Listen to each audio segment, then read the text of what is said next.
Good morning, YouTube. This is the Atheist Chef, and it is official. I have the chef's hat now, so I am officially a chef, at least on YouTube. And I want to thank Epicurus, a Greek, for leading me to my destiny and finding this hat.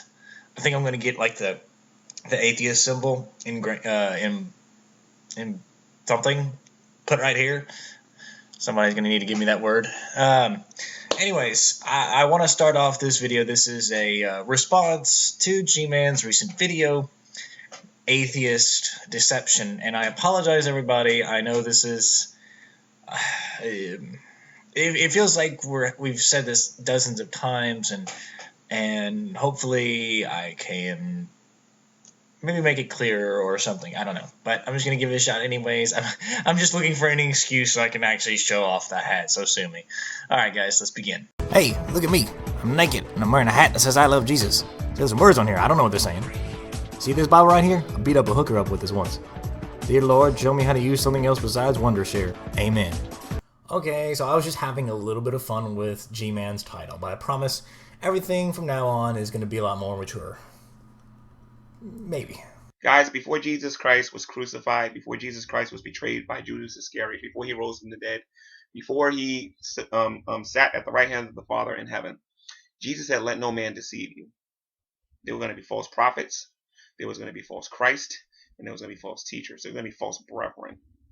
First, the idea of, false prophets and false Christians and whatnot, that's been going on for a while. If you remember in the Old Testament, they had laws about stoning false prophets. So obviously this was happening so much that they had to make a law about it because they were getting tired of it.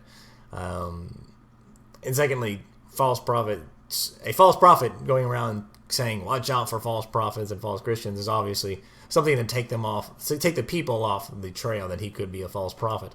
Now, I'm not necessarily saying Jesus was a false prophet. I'm just saying this is a trend that we see in societies where there's always some kind of person that's a false prophet. Okay? In 1 Timothy chapter 4, verse 1, the Bible says that in the latter time some shall depart from the faith, giving heed to seducing spirits and doctrines of devils. In 2 Thessalonians chapter 2, verse 3, the Bible says that before the Antichrist comes into the world, seeing that there will be a falling away.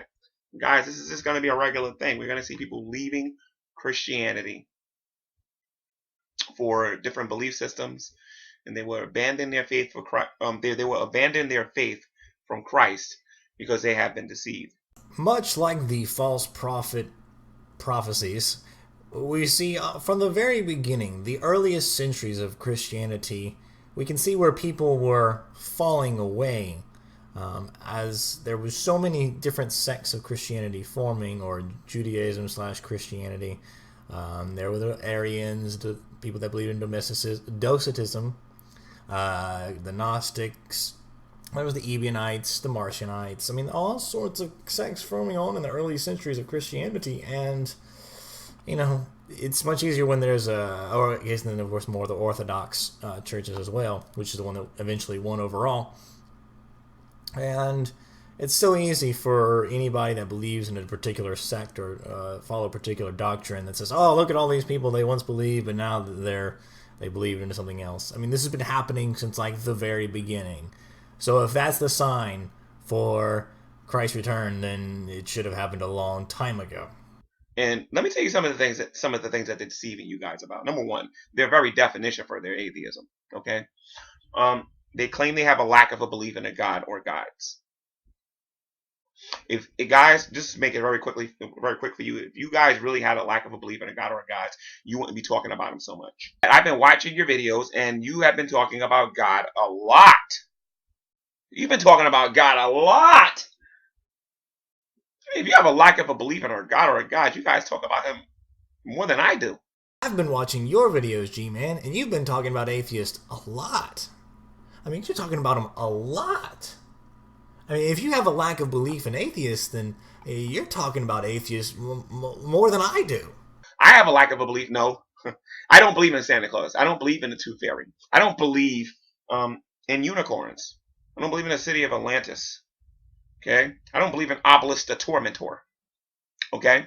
But I don't make videos about them, though. And that's because Obelix the Tormentor doesn't have a cult following of millions upon millions upon millions of people, and believe that they have the personal truth, and that a third of those people, deny science and try to tell people that they can't get married just because they're homosexual, or try to control the rights of a woman's body for personal reasons. Obelix the Tormentor's followers don't do those things.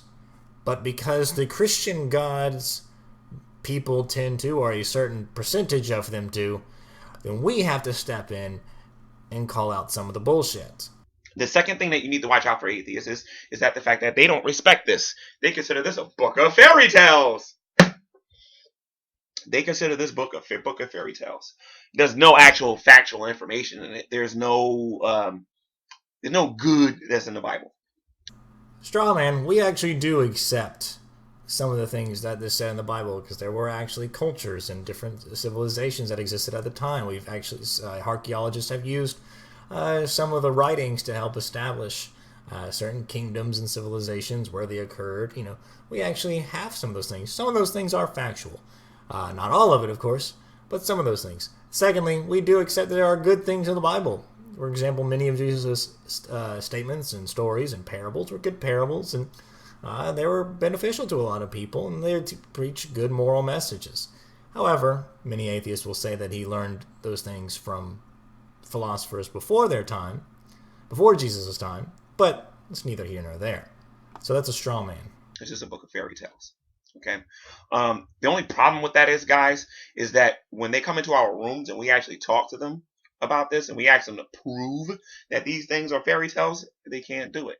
Well, I can see if I can come up with a few examples of things that would make it sound like a fairy tale. Let's begin with a timeless, spaceless, non-corporeal, supernatural entity that exists outside of our reality but is capable of interacting with our world, creates a universe in 7 days.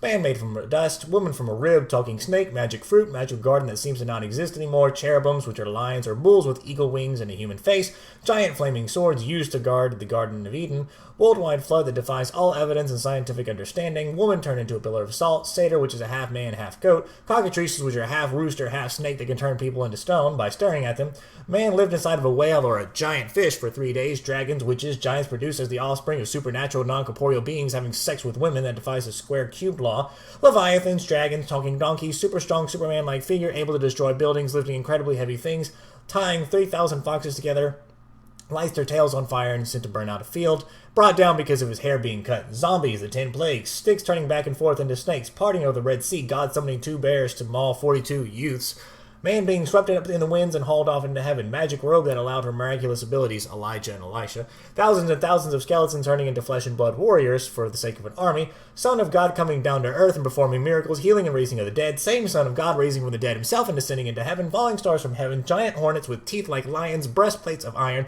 tails like a scorpion with a sting that'll injure for 5 months, and horses with a tail like snakes that bite. Right. Not fairy tales at all. Those are completely legit. See, atheists have just as much faith as I do. Because for them to make a statement like that and can't prove it with empirical evidence, that would show that they have faith just like I do. If you don't believe me, come to one of my Google Hangouts one day and prove to me that the Bible is a book of fairy tales. And if you don't have any empirical evidence of it, you're going to get the faith tag put on you. One of these days, G-Man, you're going to have to get it in there in your head. The burden of proof is on you, and I know that you don't like it. But that does not change the state of affairs. You have the burden of proof. You are the person that believes that all these things that I've said earlier are true. You are the one that needs to prove it, not me needing to prove it false. Now, with things like the flood, we've already proven it to be false because the way that the earth is laid out as it is could not have happened during a worldwide flood. But everything else, it is on you. Regardless of how you feel about it, and you think that it's a trick or, it's a word game from the atheists so they don't have to prove themselves. No. With any kind of argument, when you are making a positive claim, you are the one that has to prove it. I do not have to prove a negative. Because I already know you live by faith. You live by faith of the devil. Faith of the... What does that even mean? How do I live by faith of the devil? I don't believe he exists. Is he supposed to be able to give me things? I don't understand what that means. I don't know. Now, one of the other things that the atheist community will try to deceive you on is that they don't have religion. Matthew Dillahunty says it best, so I'm going to let him reply to this one. Well, first of all, atheism is just the rejection of theistic claims. It's a position on a single issue, whether or not a God exists. Everything else is something else. So atheism has no tenets, no dogma, no traditions, no governing bodies. There's nothing about it that you could identify as religious. And atheists, the only way you could be a bad atheist is to believe in God. Which is why when Raw preaches to a lot of you, Raw 69, when he's actually preaching to you, a lot of you are going, you just can't handle the truth. So actually when Raw speaks, we tend to do this, mostly because of... I don't answer to you, woman. Listen to me. Take your place behind me. Raw is not exactly a shining beacon of truth. That when atheists hear it, they cover their ears because, oh my God, I'm going to have to be accountable for what I believe now because he's exposed the truth to me. No. There are many other Christians that we listen to and that we respect. We disagree with, but we respect, such as Nate or Lasoyo or Fiona Robertson or Phony Beatlemaniacs. We disagree, but we respect them. Raw is just not one of them. Okay. So there's a lot of deception going on YouTube with the atheist community. A lot of them are intellectually dishonest. They like to play word games. You ask them a direct question like, for example, are animals and people equal? They'll think about it. That's a gotcha moment. So let me play word games with them. And this is what they'll do in their heads. Like, wow. They'll play these word games and I wonder why. Because they want to deceive you into becoming an atheist. No, that's not quite true, G-Man. See, when you're having a discussion or a debate or an argument or anything, you have to have your terms defined. And you have to be very precise with the words that you say because they can be taken out of context or they can be misrepresented and somebody can make a straw man out of a statement. So we have to be very, very careful no matter what side you're on. This is not some sort of word game. This is just making sure everybody is on the same page. A lot of them claim they're coming up with new arguments, and no, they're not. They're taking the same old argument and they're repackaging them. Like this whole thing about divine command theory. You're more moral than me because I get my commandments from God.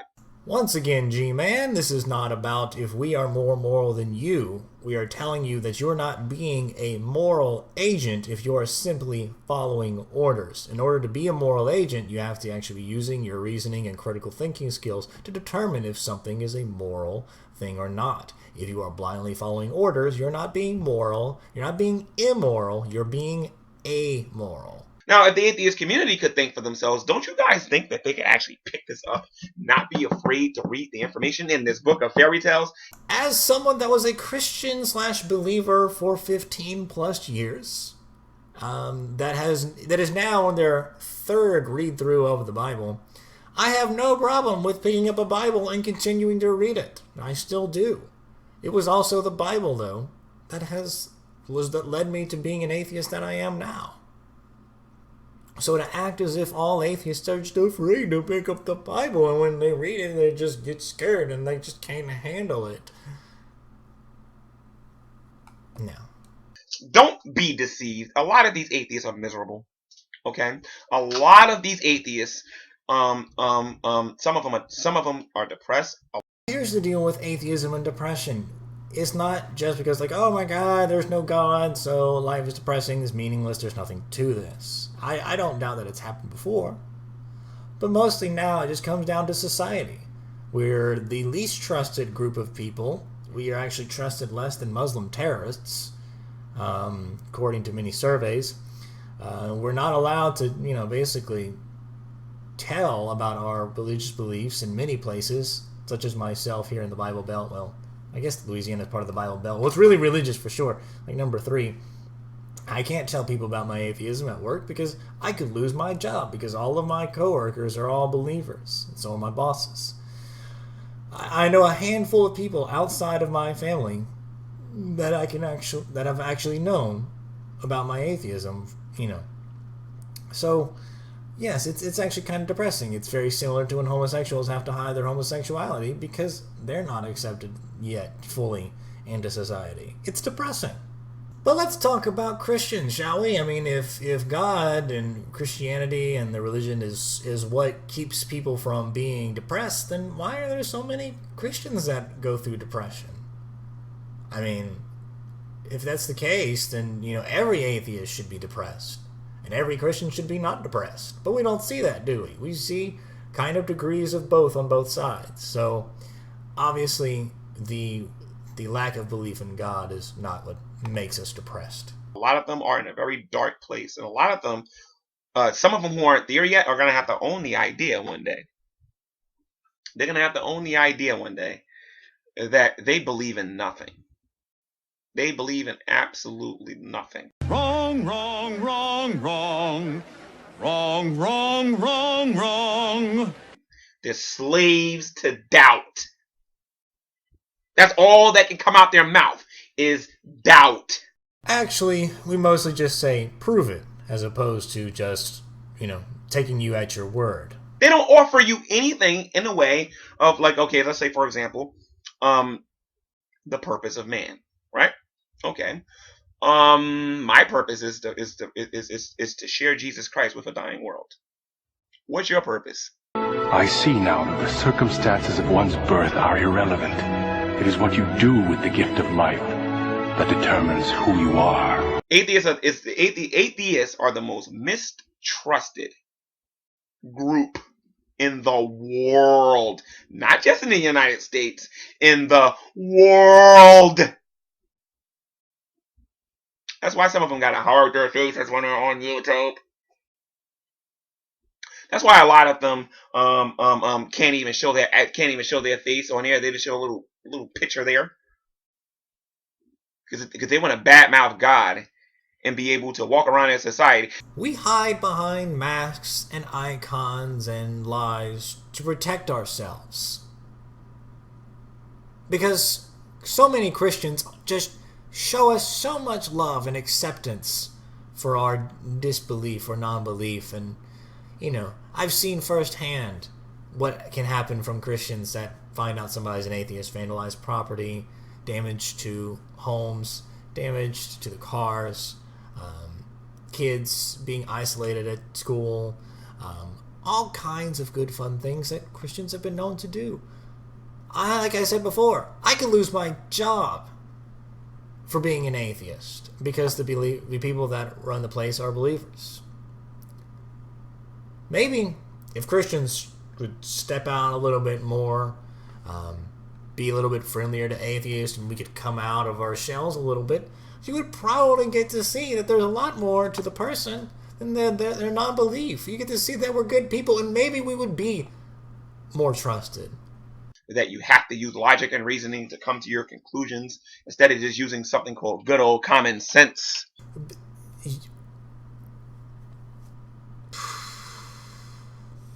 So, G-Man, I hope you are taking notes because I, for one, know that I've had to repeat this to you several times, and I really hope this sinks in now.